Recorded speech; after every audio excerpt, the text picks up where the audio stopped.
Olá pessoal, tudo bem?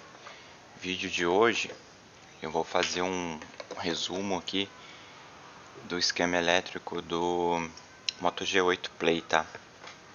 Vou fazer um resumo geral aqui da parte de PMIC, processador, parte de imagem, tá? Então talvez eu não vou explicar em detalhes, mas eu vou tentar explicar como que funciona a alimentação e parte de imagem e um pouco de funcionamento da radiofrequência aqui também.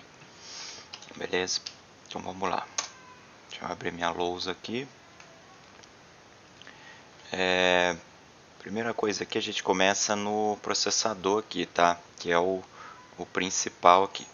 Então todo processador, né, ele não é apenas CPU, certo? Dentro do chip do processador, a gente vai ter CPU, a gente vai ter aqui no caso do Android, a gente vai ter a baseband. Então cada um é enumerado por partes. Por exemplo, nesse processador aqui, que é o MT6771, tá? DDR4, o que acontece? A gente tem a memória conjugada com o processador, certo? Então a gente vai ter uma parte aqui que vai ser a memória RAM, ok? Aqui ó, PMU IF. IF quer dizer interface, tá? Interface. Então quando você ouvir IF PMIC, né, quer dizer que é PMIC de interface com a USB, tá? Mas nesse caso aqui é PMU IF, então é interface entre processador, ou seja, quem faz a comunicação entre processador, que é o nosso MT6771, e o PMIC, ou seja, a PMU, que é a nossa Power Managed Unit, né? Unidade de gerenciamento de carga, né? de power, né? de força. Então é a nossa central elétrica aqui que vai alimentar o processador. Então essa área aqui do processador faz a interface com o PMIC, certo? Então a gente vai ter várias áreas, ó. Então essa página aqui, principal aqui, é a interface com o PMIC. Vamos ver a próxima página. Deixa eu ver aqui, ó. Aqui a gente é numerado por letras. Então a gente vai ter o U1001A e aqui a gente vai ter o U1001B. Ó, U1001B é comunicação com chip, ó, com SIM card, parte de clock aqui, certo? Linhas MIP de radiofrequência, ó, que a gente vai ver daqui a pouquinho. Vamos ver a parte C. Ó, parte C, linhas CSI, tá? CSI quer dizer câmera serial interface, então aqui é a comunicação com câmeras e aqui é a comunicação com display, então é DSI, Display Serial Interface, tá? Vamos ver a parte D. Parte D, ó, USB, né? Comunicação de dados, linhas I2C, periférico, GPIO. Então tá vendo? Cada área é separada, né? Na CPU, internamente na CPU, né? Parte de alimentação aqui, ó, GND, memória, GND, deixa eu ver aqui, parte H já não tem. Então vamos começar aqui, ó. O primeiro item que a gente tem aqui é o reset, tá? Então todo chip, né, todo circuito integrado, ele precisa de um reset, principalmente o processador. O que é o reset? Quer dizer que as instruções do processador, né, ela tem que ter um início, certo? Se você apenas energizar o processador, o que pode acontecer? Todos os registradores internos, todos os transistores internos da CPU vão estar embaralhados, certo? Ou seja, vão estar no estado mais ou menos que ele estava quando ele desligou, né? Então o que acontece? Acontece que o processador não vai funcionar, né? Então o reset quer dizer o quê? Quer dizer que ele volta ao estado padrão de fábrica dele. Então todos os registradores são zerados para o padrão de fábrica, são alinhados corretamente e aí o processador começa a trabalhar aquilo que ele foi programado para fazer. Qual é a primeira instrução que ele foi programado a fazer? Porque o processador ele faz uma instrução de cada vez, né? E aí, quando você desliga o processador, ele simplesmente pode parar em qualquer instrução que ele estava fazendo ou os circuitos vão estar todos embaralhados. Quando você dá o reset, você aponta o ponteiro de instrução lá para o início, certo? Para a primeira instrução que ele foi programado a fazer, e a partir daí ele começa a fazer a sua programação. Então isso é o pino de reset, que nada mais é, a gente pode entender o pino de reset como se fosse para ligar o processador, como se fosse o botão power do processador, certo? Então a gente tem o pino de reset, e quem manda esse pino de reset para o processador, quer ver, ó? Quem manda esse pino de reset aqui é o IFPMIC, que é o MT6358, certo? Ele vai mandar o pino de reset para cá. Então a gente vai ter aqui, ó, CPU e aqui a PMU, que é o PMIC, certo? Então aqui ele vai mandar o pino de... Então a gente tem o pino de reset aqui que sai da PMU. Esse pino aqui, por exemplo, no Moto G8 Play aqui a gente não consegue testar ele porque a gente não tem nenhum test point aqui, né, disponível. Mas em muitos aparelhos a gente consegue verificar isso aqui. E qual é a tensão que a gente tem que achar nesse pino? É 1.8 volts, que é o sinal lógico que a CPU, que o PMIC manda para a CPU, certo? Ou seja, ele tem um sinal 0 e aí quando o PMIC quer resetar a CPU, ele manda um nível alto de 1.8 volts aqui para a CPU, certo? Beleza, e aí a gente tem o Watchdogs. O Watchdogs é o contrário, né? Ele é o cão de guarda aqui, o Watchdogs. É o contrário, quer dizer que a CPU manda um reset para o PMIC, tá?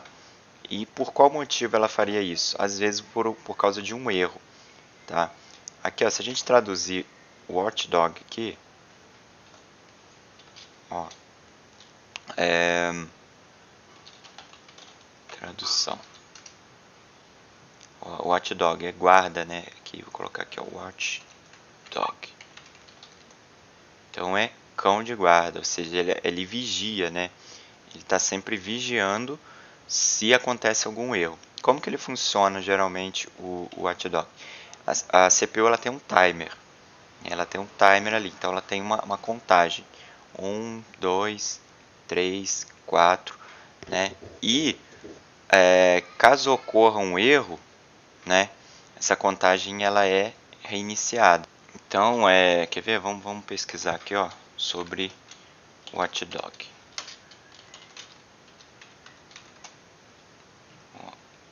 Watchdog Timer, tá?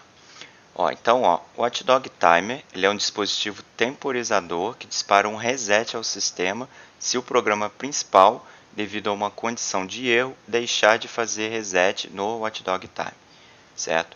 Então, vamos supor aqui, por exemplo, né, explicando, tem vários algoritmos para isso, tá? Mas a gente vai explicar aqui de uma forma mais básica de como que funciona o Watchdog. Então ele tem um temporizador, né? Então ele vai número 1, número 2, ele vai contando, ele faz uma contagem. E o reset ele está sempre verificando se essa contagem continuou ou não. Quer ver? Por exemplo aqui, ó. Quando ativado, precisamos zerar o Watchdog. Caso contrário, ele vai estourar e resetar o sistema. Muito utilizado para prevenir o sistema de possíveis falhas. Deixa eu ver aqui um que é parte de hardware, né? Ele funciona como se fosse um contador e está sempre zerado cada vez que o valor-chave estourar. O sistema faz ele subir a 1, que é o código binário. Ele liga esse serviço do Watchdog Time Erro, e o 0 significa desligar, certo? Então, ele está sempre contando, e o sistema, caso ele travar, né, ele está sempre zerando. Então ele conta até 1, e aí o sistema está tudo funcionando, tá ok, e aí ele vai e zera a contagem, certo? E aí depois ele vai contando novamente, ele começa a contar 1, 2, aí o sistema continua funcionando novamente, ele vai e zera o contador. Beleza. Caso o sistema trave, dê algum problema na CPU e o sistema trave, algum problema de software, né, o Watchdog ele não vai ser resetado. Então ele vai contar 5, 6, 7, 8, 9. Aí chegou no 10, por exemplo, tá? Isso que eu estou dando um exemplo. Chegou no 10, o Watchdog ele não resetou. Então o que o Watchdog fala? Ele estoura. Opa, chegou no 10, então o que ele faz? Ele vai mandar um pulso lá para o PMIC, tá? Para o PMIC desligar a CPU. Tá? E esse pulso vem do watchdog aqui, ó, desse sinal de watchdog. Tá? Então, o processador está sempre mandando, né, um reset no watchdog. Né? Caso o watchdog estoure, né, o sistema trave, a CPU trave, por algum erro, alguma instrução, ele vai reiniciar o PMIC. E aí o PMIC vai desligar. Certo? Beleza. Vamos aqui, ó. Essas linhas aqui são linhas de programação do PMIC, tá? Você pode ver que a gente tem várias programações aqui, ó, dependendo do tipo de página, tá? De placa, né, que a gente tem. Versão da placa que a gente tem. Então, por exemplo, se a gente tem aqui nessa linha um sinal high, né, um sinal alto, e nessa linha aqui um sinal low, certo? A gente vai ter aqui a PJTAG não disponível e a EUJTAG não disponível, certo? Porém, no nosso caso aqui, a gente tem aqui o tipo de boot, né, que a gente vai fazer. No caso desse aparelho, ele vai fazer o boot pelo MSDC1 clock, comando e data. Tá, vamos ver quem é esse MSDC1 aqui. Ó, MSDC1 clock, né? Vamos ver para onde ele vai aqui, ó. Ó, cartão de memória, certo? Então, quer dizer que se ele tiver configurado dessa forma aqui, ele pode fazer o boot aqui pelo cartão de memória, tá? Isso aqui é usado para programação, tá? Programação na fábrica lá da memória principal do aparelho, certo? Então aqui a gente vai ter as configurações, ó, tá vendo? Aqui a gente vai ter um sinal high. Por que a gente vai ter um sinal alto aqui? Porque a gente tem um resistor aqui, ó, com uma tensão de 1.8 puxando pull up, né? Puxando esse sinal aqui pro alto. E no GND a gente vai ter, ó, NF, então a gente vai ter um resistor não disponível aqui. Então ele vai puxar esse valor aqui para o alto, tá? E esses dois aqui, ó, essas duas linhas aqui vão estar puxando o contrário, vai estar puxando para baixo, porque eu tenho um resistor indo para o GND, certo? E aqui também, né? E aqui eu vou ter um resistor, ó, NC, então eu não vou ter tensão nessa malha. Então aqui vai ser um sinal alto, aqui vai ser um sinal baixo. Então isso tudo é usado para programação, tá? Eu não venho o caso aqui no momento. Deixa eu ver mais o que aqui. A gente tem aqui uma parte também. Deixa eu ver aqui, ó. Aqui, isso aqui é lá pro programação da parte de carga, tá? Então, IFPMIC também. Esse aqui vai selecionar a corrente, né? Que vai ser mandada pelo carregador, né? Isso tudo trabalha com linhas do Type-C lá. Beleza. Deixa eu ver essa parte aqui. Ó, a parte de sensor.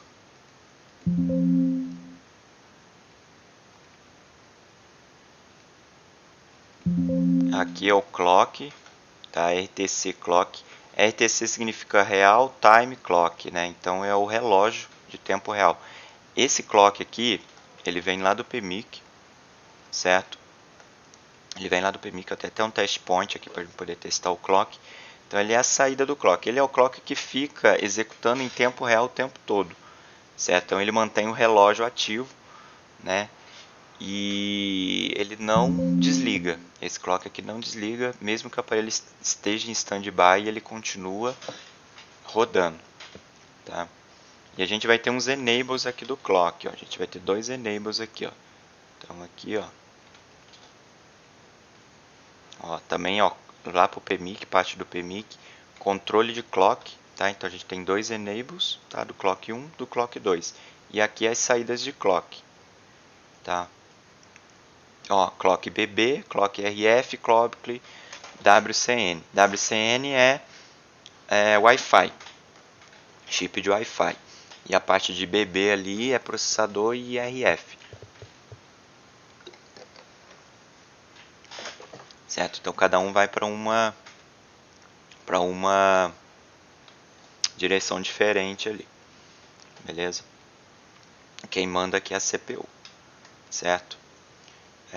Continuando, vamos para a parte B. Ó, parte B, comunicação com SIM card, tá? Com SIM card aqui. Então a gente vai ter clock, a gente vai ter um sinal de reset também, ó. A gente vai ter um sinal I/O, né? Entrada e saída de dados aqui, um sinal de interrupção. Então a gente vai ter essas linhas aqui. Aqui é o SIM card 2, aqui SIM card 2, né? A partir daqui, e aqui SIM card 1, certo? Aqui RFIC, tá? Então isso aqui é comunicação lá com o transceiver, né? Vamos ver lá, ó, MT6177, que é o transceiver. Então por aqui vai transmitir a parte de dados, né, de RF, né, de rede, certo? Ó, RF MIP, tá? Então aqui eu vou ter, ó, 3 linhas MIP, tá? MIP não é só display, tá? Não é só LCD. A gente tem também, por exemplo, essa linha de clock aqui, ó. Ela vai tudo para RF, ó. Então aqui eu tenho um PA de RF, a linha MIP 1, ó, é o outro PA aqui, e a MIP 2 aqui vai lá para a subplaca, provavelmente algum acoplador de antena que tem lá na subplaca, beleza? Ó, vai aqui também, ó, parece um acoplador, um switch de antena, tá vendo? Beleza, e aqui eu tenho toda uma comunicação que controla a parte de RF, tá?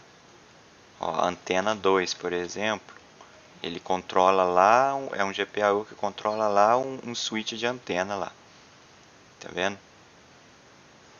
Então isso tudo é parte controlada pela CPU, parte de RF. E aqui a comunicação propriamente dita, ó, LTE-TX, BB, P, P de positivo e N de negativo. Então aqui eu tenho LTE, né, 4G. Então aqui a transmissão 4G TX, né, TX de transmissão. BB é baseband. Então aqui é uma saída da baseband positiva e negativa. Aqui é a mesma coisa. Então a gente vai ter o pino I e o pino Q, tá? Isso é a linha 0. Então são vários barramentos de transmissão de dados. Então eu vou ter a linha 0, vou ter a linha 1, certo? Vou ter sempre I, Q aqui, ó, tá?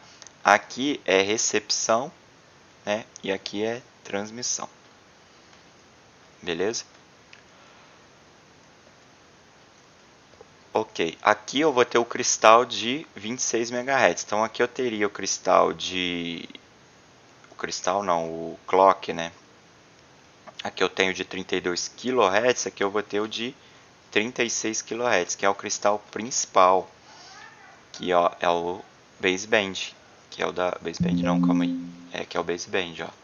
Que é o da CPU lá que eu falei. Que sai aqui, ó, nas saídas do cristal aqui, ó. Certo? Do clock, né?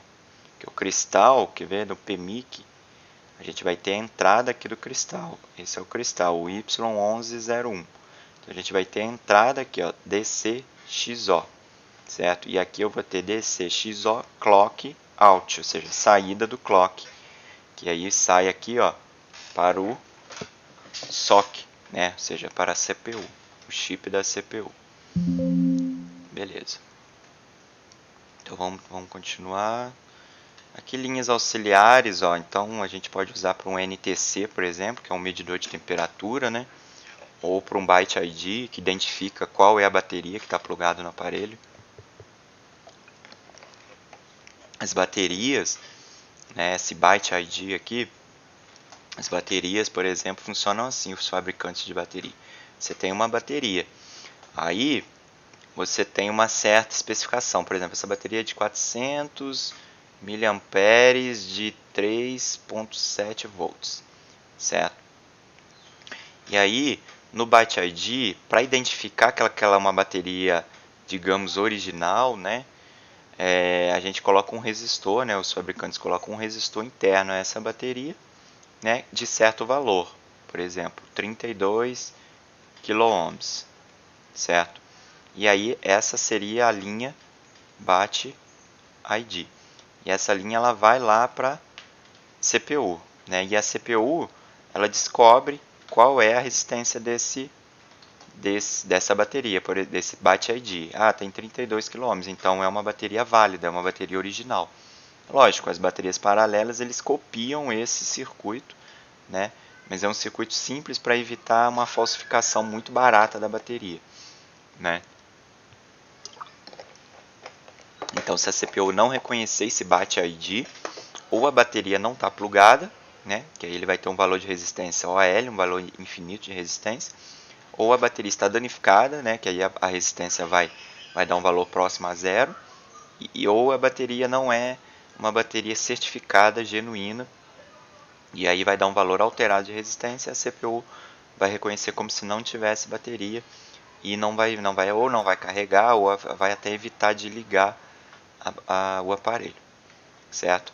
E a parte de NTC são NTCs auxiliares, então são termistores. Funciona quase igual ali o pino ID. Então, por exemplo, aqui eu vou ter o termistor de carga, né? Termistor sense AP temperatura. Então, bateria, né? Processador. Então, aqui eu vou ter termistores. Vou ter uma divisão de tensão aqui. Vou ter um resistor aqui e um termistor aqui. Aqui eu também vou ter um resistor, outro resistor aqui. Isso tudo aqui vai formar valores de referência, né? Para que o termistor trabalhe lá, o termistor auxiliar trabalhe, certo? E todos eles são alimentados por uma tensão de 1.8 volts aqui. Então isso tudo aqui vai formar um divisor de tensão. Então se 1.8 ele vai chegar aqui nesses pinos com um valor alterado, né? Por exemplo, 1.8, quer ver? Vamos ver aqui, a gente vai ter 1.8. Vamos ver aqui. Deixa eu botar uma... Aqui, vou desenhar num quadro branco que fica melhor. Então, a gente vai ter entrada aqui de 1 volt, né? 1.8 volts. Certo? 1.8 volts. Ele vai passar, por exemplo, o board ID. Então, identificação da placa, né? Então, a gente vai ter um resistor aqui de 100K, né? Aqui a parte de... Deixa eu ver se esse identificador aqui tem alguma outra coisa. Ah, tá, ele tem uma outra configuração lá. Então vamos ignorar essa parte aqui. Vamos só para o termistor de carga, né, de sensor de carga. Então, ele vai passar por um resistor aqui, de 390K, certo? E um termistor que também é um resistor, né? Porém, esse termistor de 100K. 100K. E aqui vai o GND, né? E aqui eu tenho a linha auxiliar NTC que vai lá para o processador, certo? Qual a tensão que eu tenho aqui? 0 volts, certo? Porque aqui não está conectado. Deixa eu conectar aqui. Pronto, agora sim. Tensão que eu tenho, 367 milivolts.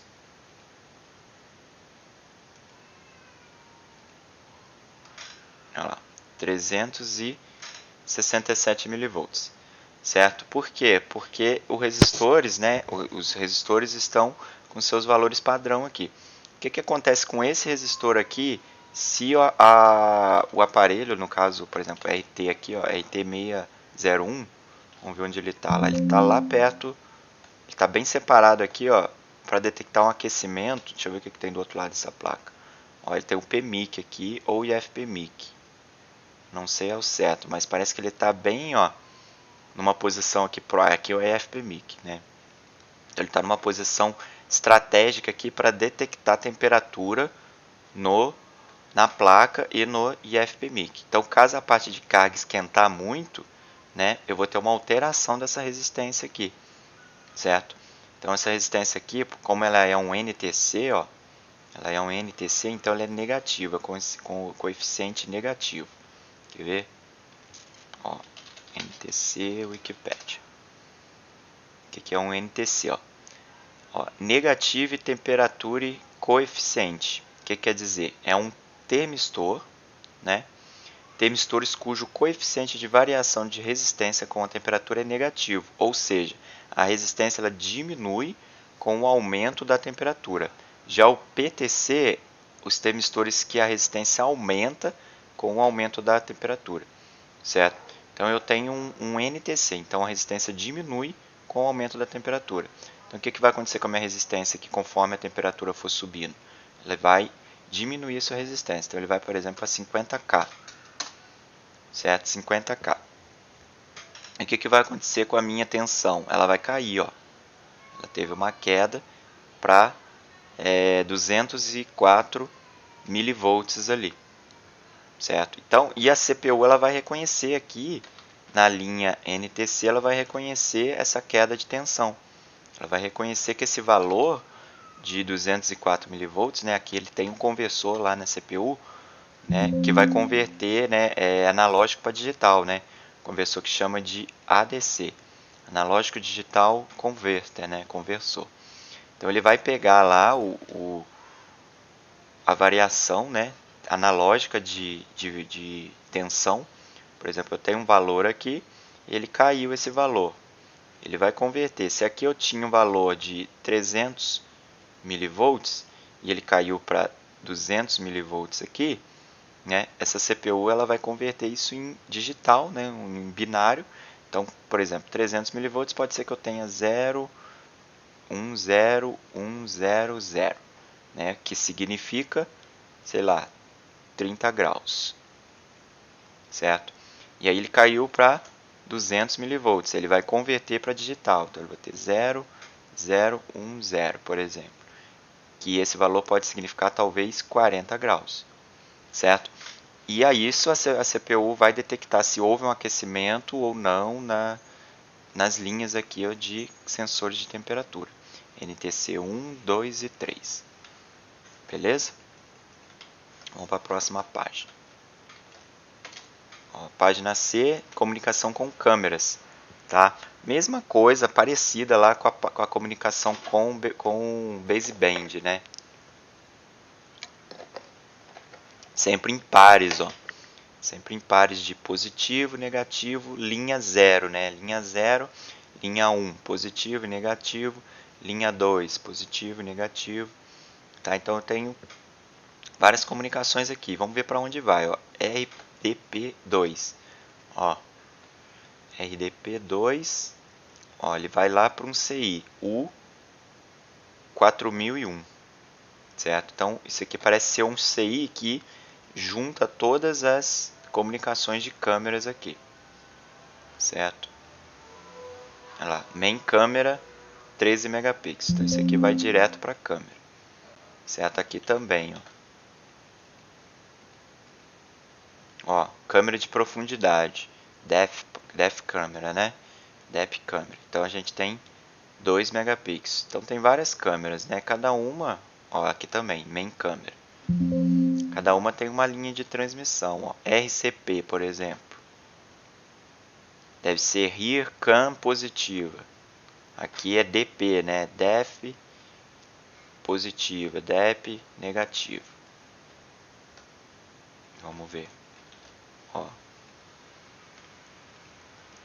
Aqui main câmera. Ó, main câmera também, que é a câmera principal de 13 megapixels. Certo? Então, a gente tem aqui a comunicação de dados, que é chamada de CSI, que é um barramento MIP, né? CSI também é um barramento MIP. Só que significa câmera serial interface, ou seja, interface serial, quer dizer que os bits, né, são enviados sequenciais, né? Se eu tenho serial, eu tenho apenas uma linha sequencial, um bit vai um atrás do outro. Se é uma transmissão paralela, eu tenho mais de uma linha transmitindo ao mesmo tempo, certo? Beleza, então aqui comunicação com câmera, aqui eu tenho clock, né, para câmera, então a câmera ela precisa de um clock também, que é gerado lá pela CPU e vai lá para a câmera. Ó. Passa aqui por uma bobina de filtro, provavelmente, ó, e aqui chega lá na câmera, certo? Uma câmera de 3 megapixels.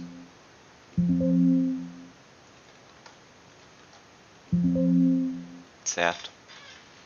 Beleza. Então, toda essa parte CSI, sempre que a gente vê CSI, é comunicação com câmeras, aqui com as diversas câmeras que tem nesse aparelho. Beleza. E DSI é a mesma coisa, o mesmo protocolo aqui, porém para imagem. Então, a DSI é a mesma coisa. DSI é clock, positivo e negativo, DSI dados, D, né, D de dados. Então, é D1, D2, D3, D0, PWM do display, que controla o brilho, né, sincronização e reset. Certo? Então, reset porque o display ele também é um CI. Né, tem um CI acoplado no display, que faz todo o controle de brilho, de sincronização dos hertz da tela, né, 60 Hz, 60 FPS, e o reset, que é o start da tela. Então todas essas linhas aqui, ó, não preciso nem seguir elas, que eu sei que ela vai lá para o conector do LCD. Ó. Aqui, ó, passa por um resistor e, por exemplo, o reset aqui vai lá para o conector do LCD. Beleza? Então aqui eu vou ter, ó, controle de brilho, controle de sincronização, controle de reset e as linhas DSI ali, que são as linhas MIP, que transmitem realmente os dados de imagem para a CPU. Para a CPU não, no caso para um decodificador de imagem que tem dentro do SoC, né, dentro do chip conhecido como processador. Né. Beleza, vamos ver o que é DPI aqui. DPI.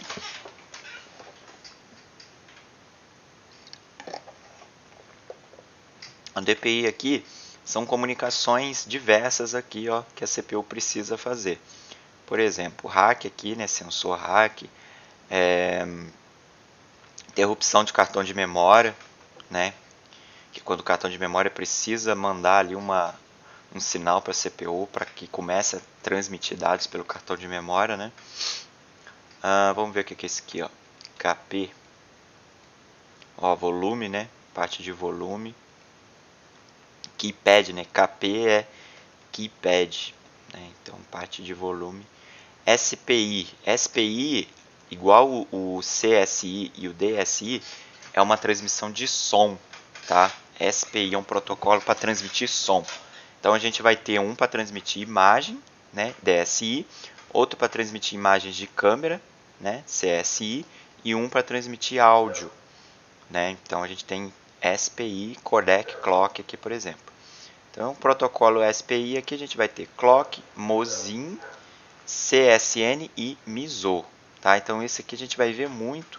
São esses quatro, andam sempre juntos aqui. O clock, o MOSI, que é input, o MISO, que é output, e o chip select, tá? Que é que ele vai selecionar para qual CI eu vou transmitir. Por que isso? Porque o protocolo SPI, né? Protocolo SPI, ele pode trabalhar com vários CIs. Então, tem um CI aqui, outro CI aqui, outro CI aqui. Né? Então, primeiro ele vai mandar um chip select, que é o CS. Esse aqui, ó, CS. Certo? Ele vai selecionar o chip. Qual chip? Ele manda um sinal, aquele chip que responder é aquele chip que ele deve se comunicar. Certo? E aí ele começa a se comunicar. Para isso, ele precisa ter o clock, né, sendo enviado para cada um dos CIs. E aí a gente vai ter o input e o output. Né? Então é um CI que trabalha enviando os dados sempre ao mesmo tempo. Então ele vai ter sempre uma linha que vai os dados e outra linha que vem os dados. A gente vai ter uma outra linha separada aqui para os dados que estão indo e outros para os dados que estão vindo. Certo? Então é um protocolo que trabalha com 4 fios, 4 linhas, diferente do I2C, por exemplo, que trabalha apenas com 2 fios, certo? Então, beleza, isso aqui, ó, vai para o codec de áudio, né? Ó, codec clock, então esse aqui é o codec de áudio, é o U3201, ó, esse chip aqui, tá? Codec de áudio. Nesse caso aqui, ó, vamos dar uma olhada aqui, o U3201, Ó, ele pega dados de microfone, vai pegar dados aqui, ó, do amplificador de áudio, certo? Vai se comunicar por I2S, que também é um protocolo de transmissão de som, tá? Lá com a... Deixa eu ver aqui, ó. Lá com o processador, né? Com a interface de áudio, certo? Então aqui é toda a comunicação de áudio, ó. Eu vou ter o reset do codec, ó. Vou ter as linhas aqui, ó, I2S, ó, tá? Que é parecido com a SPI lá, ó. Eu vou ter clock, vou ter SDO, SDI, né? Input, output, vou ter um outro clock aqui de referência, certo? Então toda essa parte aqui é de comunicação de áudio, certo? Então se eu não tenho um problema de áudio, não há por que eu analisar essa parte aqui da CPU, certo? Se eu tenho um problema de câmera, eu posso analisar essa parte aqui. Se eu tenho um problema de imagem, eu posso analisar essa parte aqui, certo? Então cada CPU é separada em blocos que a gente pode diminuir, né? O ideal é a gente diminuir o problema e separar o problema em pedaços menores para que a gente foque aonde a gente quer e resolva o problema.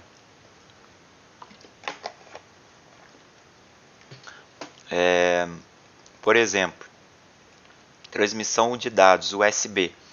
A gente tem uma parte aqui só para isso, ó, DP, né? ID, Drive Bus aqui, certo? Vamos ver, por exemplo, aqui, ó, USB DP, ele vai passar por um resistor de 0 ohms aqui e vai lá para o conector, né? Ó, vai lá para o test point e um conector lá da subplaca, certo? E a mesma coisa com USB DM, que é dados positivos e dados negativos. O USB ID, ó, vai para o CC Logic, né? No caso, esse aparelho usa uma porta tipo C, né? Então ele precisa de um chip para controlar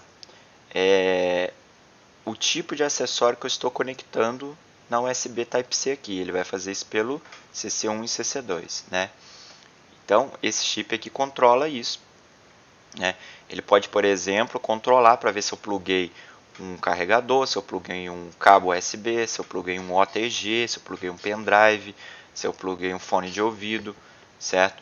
Então ele vai gerenciar toda essa parte. É como se fosse o TriStar aqui dos iPhones, né? E eu tenho que ter o pino USB aqui, ID, né, para informar a CPU lá na parte USB da CPU, porque a parte USB 3.0 está desligada.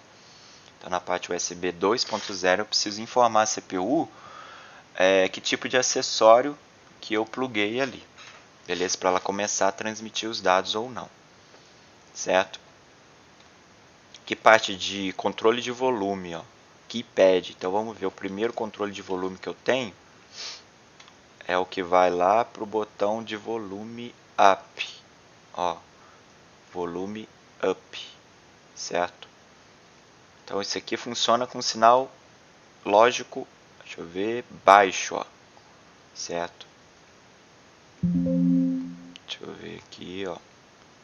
Ele vai passar pela anteninha, né, pelo conector, certo? Aqui eu vou ter, ó,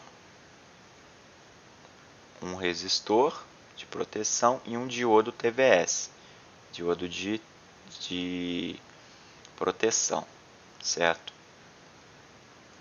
E aqui eu vou ter, ó, que já é o Power Key, então é o botão Power. Ó, Force Download, certo? Então é para poder entrar em modo download aqui. Deixa eu ver esse SPI2 aqui. Ó, vai lá para o LCD, é uma linha SPI lá que se comunica com o LCD. Não sei por cá, touchpad. Também não sei. Esse aqui pode ser, eu creio, né? Imagino que seja, para ele detectar quando você tocar na tela ele ligar, né? Então é como se fosse um botão power, né? Mas porém na tela, touchpad, né? Porque se eu ver as outras malhas SPI aqui, ó,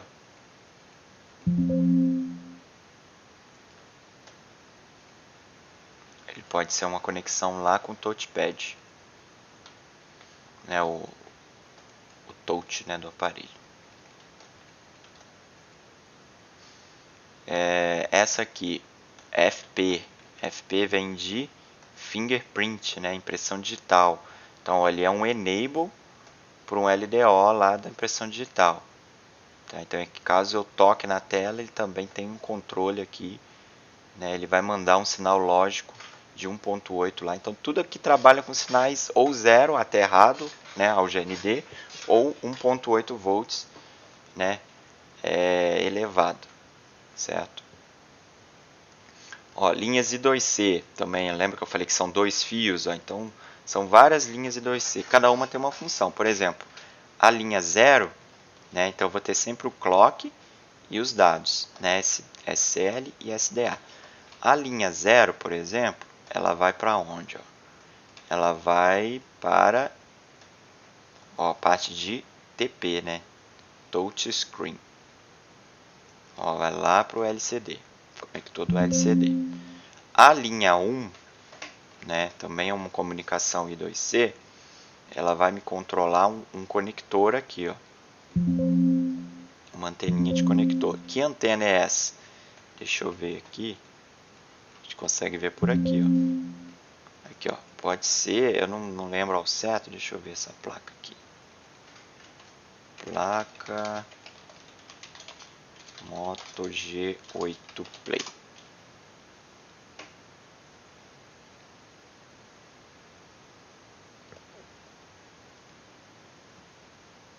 Ó, eu não sei ao certo, mas pode ser algum sensor, mas são essas anteninhas aqui, ó. Certo?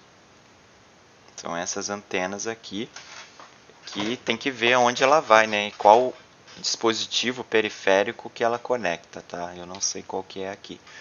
Mas a gente sabe que a gente tem uma comunicação I2C ali, certo? Pode ser sensor de proximidade, talvez.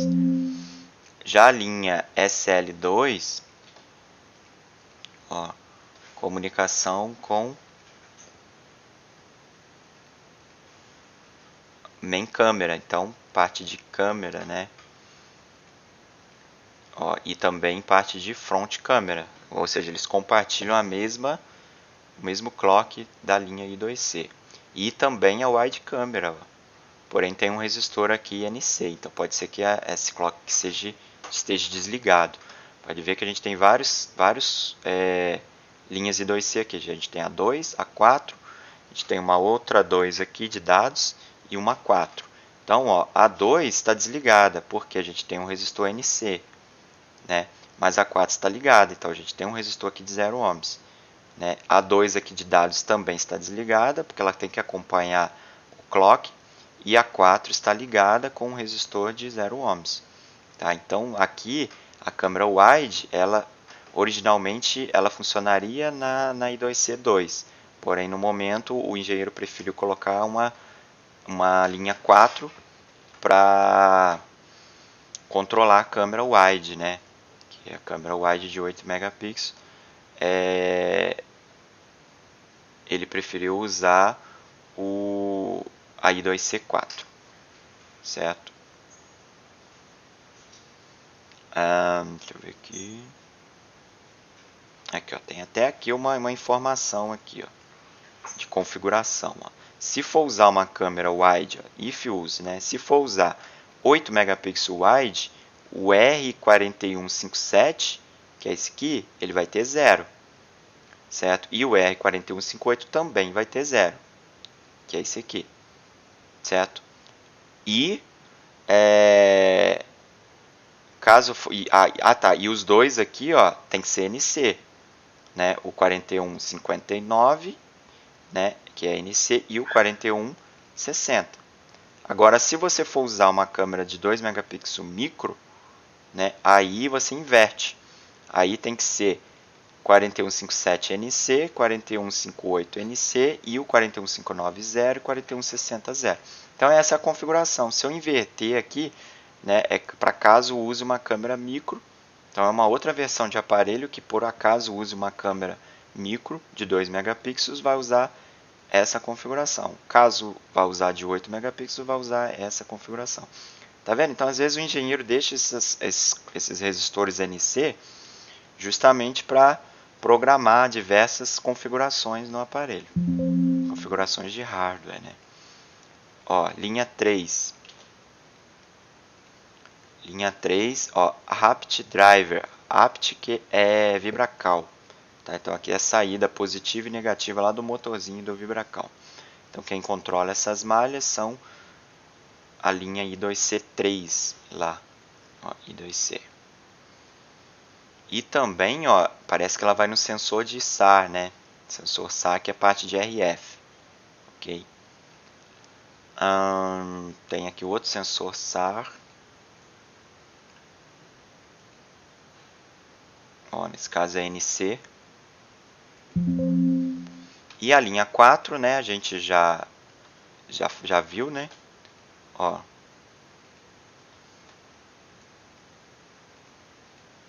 Ela vai passar para a câmera de 2 megapixels, depth cam, certo? Então já é outro conector. E aqui também, né, só que aqui está NC como a gente viu anteriormente. A linha I2C5, ó, ela vai num CI lá do IFPMIC, então comunicação com IFPMIC lá e também com as saídas de tensão que alimentam a tela, né? LCD, gate, drive. Então essas são as saídas de tensão. Beleza. Deixa eu ver aqui. Aqui também, ó, CC Logic, então vai controlar também a comunicação com o Tristar, né? Nosso Tristar do Android, que controla a corrente, saídas de carga e tudo mais. Então pode dizer que a linha I2C5 aqui é a que tem mais chips conectados nela, né? Mais CIs conectados nela. Tem test points, né? Ó, beleza. O interessante, ó, é que essas linhas elas têm um resistor aqui que deveria estar fazendo o pull-up delas, mas eles estão NC. Então quer dizer que talvez essas linhas aqui elas tenham um pull-up interno na CPU, certo? Elas já estão com pull-up interno. Ou esses resistores aqui estão presentes na placa, né? Eu não tenho certeza. Ali diz NC, então, por exemplo, aqui, ó, resistor 1, 2, 3 e 4. São esses daqui, ó. 1, 2, 3 e 4. Parte de I2C1 e 2. Já os 5, 6 e 7 estão lá do outro lado. 5, 6 e o 7 está perdido por aí. Ó, o 7 já está em outra posição. 7 e 8. Tá? O 10 e o 9, ó, estão aqui também. Então cada um está numa posição da placa diferente. Eu não sei se eles estão disponíveis na placa. Beleza? Aqui é parte de periféricos, então mais comunicações, tá? Mais sinais alto e baixo. E GPs I/O também, né? São portas de uso geral. Certo? E aí a gente chega na parte de alimentação, que é a página E, a página F, a G aqui é memória, né, para comunicação com memória RAM, e a parte H não tem. Então aqui é toda a parte de comunicação, né, de alimentação. Parte E, vModem, então atenção que alimenta o modem, ou seja, a baseband, vCore, que alimenta o processador, vSRAM, que alimenta comunicação lá com a memória RAM. Essa VDD aqui também, EMI, ó, provavelmente alimenta lá a memória também. Memória física, né, onde ficam os dados, a NAND, né? GPU alimenta a parte gráfica do processador. Ó, a RAM da CPU, da GPU, né, que a GPU também tem uma memória RAM interna, né? E aqui, ó, outras alimentações importantes aqui da CPU também, certo? Na parte F aqui, eu tenho GNDs aqui, tá? E outras alimentações aqui importantes para os periféricos, parte USB, parte aqui ó, de câmera não, display, né? Display, câmera, USB, certo? UFS, né? Que é aqui ó, provavelmente é parte de memória. Então tem várias comunicações importantes aqui que a gente tem que verificar aqui, que a parte mais importante da CPU, quando um aparelho não liga, por exemplo, são as alimentações. Então a gente tem que verificar todas as alimentações. E como essa CPU aqui, ela é separada da memória RAM, ou seja, a memória RAM ela está lá no chip da NAND, ela está separada lá no chip da NAND, então a gente tem umas comunicações aqui diretas com ela. MI, IF, né, interface. Então, por exemplo, esse aqui, ó, vai lá com o chip U1701. Então, o U1701 é esse aqui, ó, certo? E se a gente voltar aqui, o U101 é a CPU, é o de cima. Beleza? Então, esse chip U1701 ele está todo conectado junto com a memória RAM também, certo? Então, são linhas de transmissão da memória RAM e linhas de transmissão da memória NAND, certo?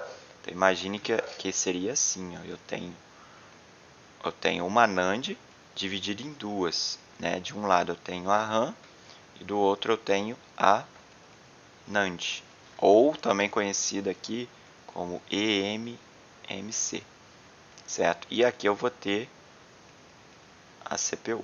Então são linhas que vão para a RAM e eu vou ter linhas que vai para a NAND, certo? Beleza. Então aqui a parte G, a parte H termina e aí já terminamos a CPU. Então como determinar, por exemplo, se um defeito é na CPU ou não, né? Primeira coisa que a gente tem que fazer, a gente vai pegar o chip da CPU, né? Parte D aqui, parte E, e a gente vai verificar as alimentações, certo? Então, a VDD Modem é parte de RF, então ela não vai ser alimentada por início, né? Então, as principais que a gente tem que ver, a gente vai pegar lá no bloco de notas e a gente vai começar a anotar. Por exemplo, a gente pega aqui a VDD Core. Tá? A VDD Core a gente pode medir no capacitor C117. Então, eu vou lá e meço se eu tenho um curto nesse capacitor, certo? Uma fuga de corrente nesse capacitor e se eu tenho a tensão nesse capacitor. Se eu seguir a malha, ela vai me levar lá no PMIC, porque é o PMIC que libera essas tensões. Ó, aqui são as saídas do PMIC, então eu vou ter V-Core, tá? Vou ter a bobina, V-Core, né? E eu vou ter a malha aqui. Então eu posso testar direto na bobina aqui. Ó, eu tenho a tensão de 0.8 volts. Então aqui 0.8 volts, eu posso testar direto na bobina se eu tenho essa tensão. Ou eu posso testar em algum capacitor aqui, ó. Por exemplo, eu posso testar nesse capacitor aqui, que está ligado em paralelo, aqui está indo para o GND, que está ligado em paralelo aqui, filtrando, né? Tem vários capacitores aqui que estão filtrando essa malha core. Ó, esse capacitor, esse aqui, beleza? Então isso aqui. Esse aqui é um feedback, né? Então é uma linha de retorno com a mesma tensão para o PMIC. Por que o feedback? É assim, ó. Eu vou ter o PMIC, né? E o PMIC ele vai chavear, ou seja, ele vai passar por uma bobina. Então aqui eu vou ter um chaveamento, né? E depois um amortecimento pela bobina, certo? É isso daqui. Então eu vou ter um chaveamento e eu vou ter uma tensão de 0.8 volts saindo do PMIC, certo? Esses 0.8 volts eles vão para a CPU. Porém, ó, eles vão entrar na pad aqui H21, né? E vão entrar em várias pads aqui, certo? Porém, na pad P7 ele vai sair aqui e ele vai ser o meu feedback. Então ele vai entrar na CPU, né? vai entrar na CPU, vai alimentar a CPU, vai sair por outra pad, né, da CPU e vai voltar para o PMIC, que é essa malha aqui, ó, PMIC feedback. A outra é GND, né? Ah, aqui eu esqueci que temos os capacitores em paralelo aqui, ó. Tudo em paralelo aqui. Vários capacitores, tá? Vou desenhar o 2 aqui, mas são vários. Certo? E a linha de feedback, ó, ela volta, certo? Ela volta, ó, aqui. Ó, ela não passa por nenhum capacitor e ela volta e entra na pad C6, que é o que? Aqui é a saída, V-Core 1 e 2, aqui é o feedback e aqui é o GND, certo? Ela volta pelo FB, que é o feedback. Nisso o PMIC ele vai saber, ele vai medir essa tensão, né? E se a tensão cair, quer dizer que a corrente subiu. Então, por exemplo, vamos dar um exemplo aqui. Eu estou navegando na internet. Então a CPU ela está me consumindo aqui desses 0.8 volts. Ela está me consumindo 0.5, 0.7 aqui. Ela está bem fraquinha, né? Então ela está me informando pelo feedback, ao PMIC, que a CPU está consumindo 0.7 volts, está numa corrente aqui de 2 amperes, 2 amperes não, de 1 ampere mais ou menos.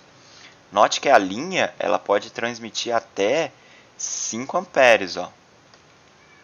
Ela tem potência para transmitir 5 amperes. É essa linha aqui, V-Core. Então é uma corrente bem alta, né? Mas aí vamos supor que eu comecei a jogar, eu abri um jogo lá e aí eu precisei de corrente. Então o que aconteceu com a minha tensão? A minha tensão caiu, né? Ou seja, a carga foi alta, então ela caiu para 0.4 volts, certo? Então o que acontece? Se a tensão caiu, quer dizer que a corrente subiu, ou seja, a CPU está consumindo, que nem uma locomotiva, muita carga. Então ela é como se fosse carvão da locomotiva que ela precisa consumir, né? Então se a tensão caiu, quer dizer que a corrente subiu. Então agora eu não estou consumindo 1 ampere mais, estou consumindo 3 amperes. Só que aí a tensão caiu. Então o que acontece? Pelo feedback, né, o PMIC sabe que a tensão caiu. Opa, caiu para 0.4. O que o PMIC vai fazer? Vai botar mais carvão na locomotiva. O que ele vai fazer? Ele vai aumentar o pulso, entendeu? De PWM na bobina. Então a bobina ela vai passar a trabalhar mais rápido, certo? Para que eu aumente a tensão. E aí a tensão sobe para 0.8 novamente e mantenha sempre estável essa tensão, certo? E mantenha a corrente também, certo? Porque a fonte consegue fornecer até 5 amperes. Então, enquanto a CPU estiver consumindo 5 amperes, tá de boa. Se ela consumir mais que 5 amperes, aí provavelmente o PMIC vai desligar, né? Uma proteção overcorrente, né? Então, o que acontece? Às vezes o PMIC você tem 0.8 volts, né? Vamos supor. Só que aí você vai ter um capacitor aqui que entrou em fuga. O capacitor lá na linha secundária ele entrou em fuga, né? E aí essa resistência aqui, por exemplo, quer ver? Vamos botar aqui no diagrama, né? Aqui, não, calma aí. Vou apagar aqui também. Pronto. Então você tem um PMIC, né? O PMIC ele está me liberando 0.8 volts, certo? 800 milivolts.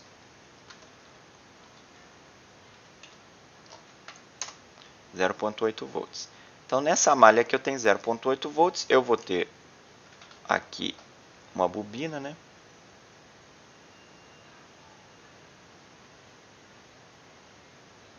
Cadê?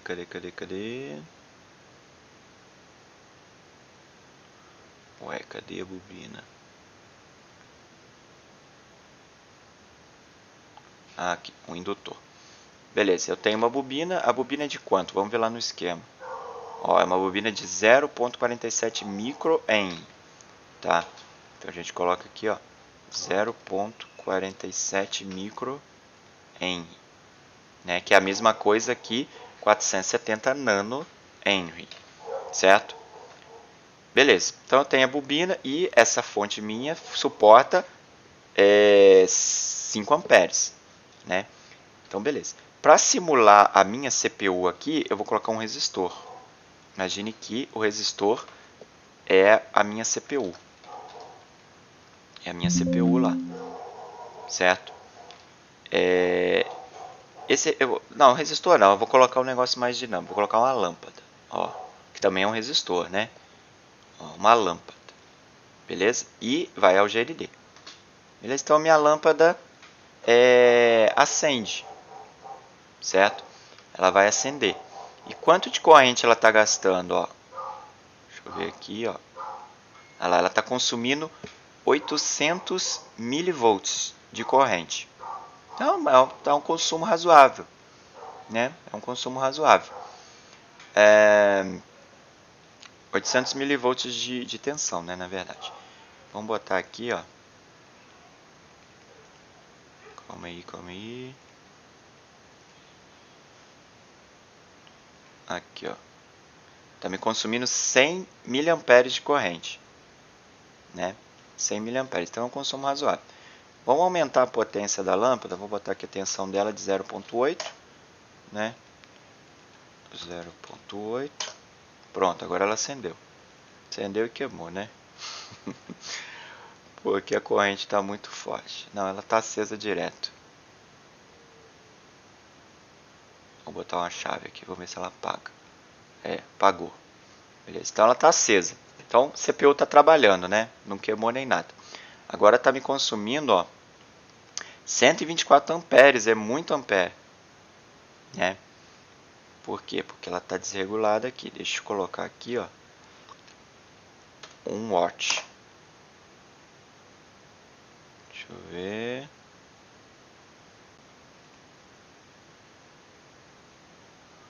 Está consumindo 1 ampere agora. Beleza, então, ó, 1.2 ampere. Então agora está mais parecido com o CPU, né? Beleza, então ela está me mandando um feedback, né? Tá me mandando um feedback. Só que aí de repente a CPU passou a consumir mais. Então ela manda um feedback lá para minha fonte, para ela passar a trabalhar mais rapidamente, certo? E manter a corrente estável aqui, certo? Porque se eu aumento a corrente, a tensão tende a cair, né? Então o PMIC ele precisa aumentar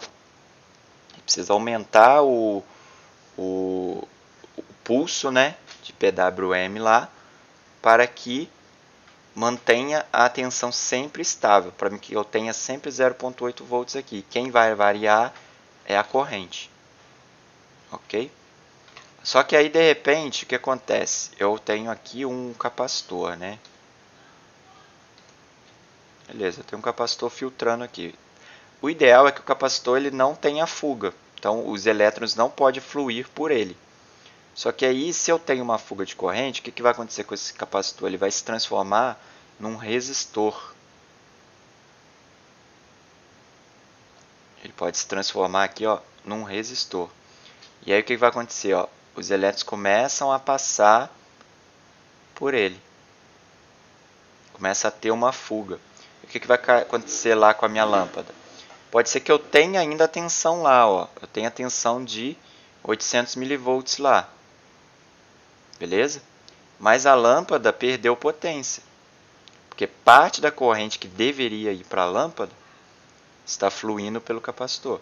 Isso porque é um resistor alto. Agora, se eu colocar um resistor baixo, de, por exemplo, 300 ohms, ó, parte da corrente vai fluir e a lâmpada ela vai perder força, certo?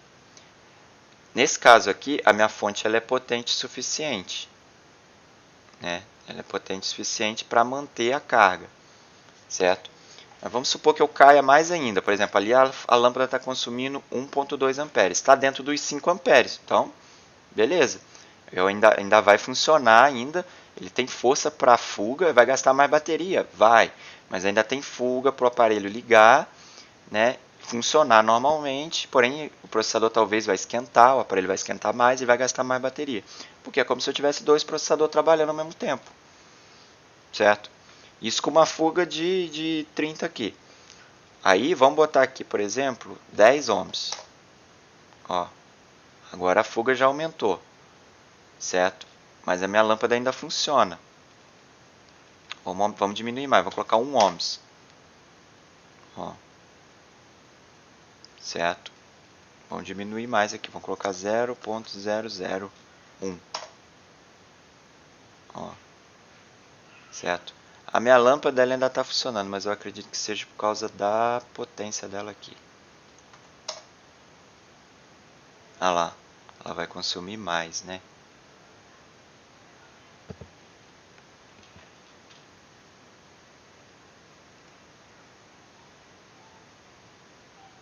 Deixa eu ver aqui.